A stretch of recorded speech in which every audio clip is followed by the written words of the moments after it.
Daryl, we've discovered that the property in the estate is upside down.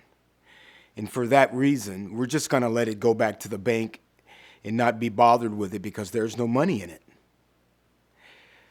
I can appreciate where you're coming from. I've met clients that felt the very same way.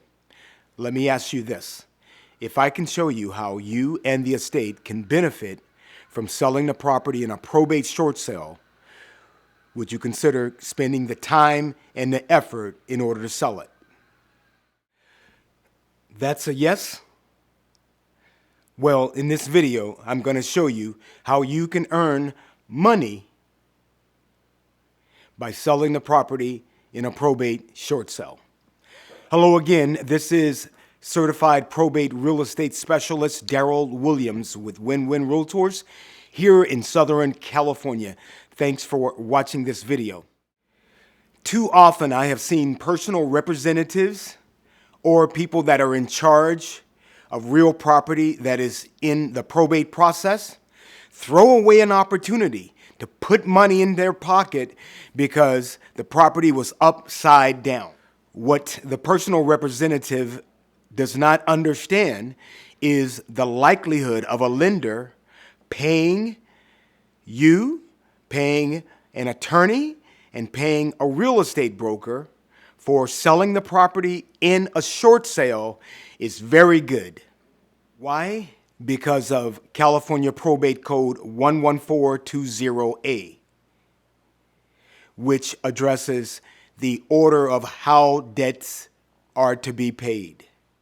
The first item behind federal and state obligations are expenses of administration. Expenses of administration include, but are not limited to, personal representatives' fees, your attorney's fees, real estate brokerage fees. All of those fees are priority fees in the sale of real property in probate. Because of California Probate Code 11420A, lien holders have been willing to allow a short sale on a probate property and to cover the expenses of administration. That's a big deal, you guys. Lenders have been willing to pay you as the personal representative, pay your attorney, and pay the real estate broker that's assisting you in selling the property.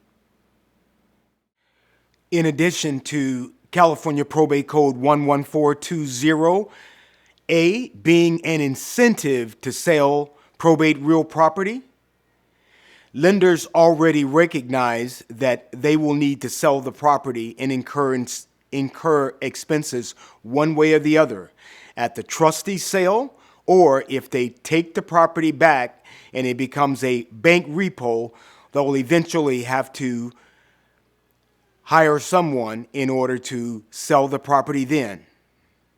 Thus, if you are a personal representative or you are an attorney probating an estate and there is real property in the estate and you believe it may be upside down, please consult an experienced real estate broker that can successfully navigate this type of transaction and get it closed successfully for everybody involved. If you've gotten value from this video, please like, share, and subscribe. And if you have questions regarding short selling probate real estate, my contact information is in the description. I'm Daryl Williams. This is Win-Win Realtors TV. Thanks for watching this video, and I'll see you next time.